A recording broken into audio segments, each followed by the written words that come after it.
Jo, šis periodas mūsų pasiruošimo Dakarui yra ypatingai aktyvus, turime labai daug testų. Mano testai iš tiesų jie yra kelių tipų. Vienas jų tai yra dalyvavimas Lietuvos ralio čempionate. Sezonas ką tik tai pasibaigė. Tai panašu, kad grįžom į formą, grįžom į greitį. Tas yra ganėtinai neblogai. Dabar savaitgalį turėjau lenktynės Druskininkuose. Šiandieną jau mes esame karjere, kurią esame pagaminę specialią trasą. Būtent testuoti automobilį, daryti tam tikrus nustatymus. Tai aš manau, kad per šiandien dieną mes įveiksime iki 200 km.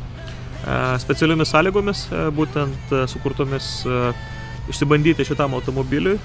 Automobilis šiuo metu yra lengvai tobulinamas, tai nėra revoliuciniai sprendimai nuo praėjusių metų, bet šiokia tokia evoliucija. Mes tampame šiek tiek lengvesni ir darome taip, kad mūsų gyvenimas viduje automobilio būtų kaip galima patogesnis. Tai šitie yra patys pagrindiniai principai. Darbas, darbas, darbas.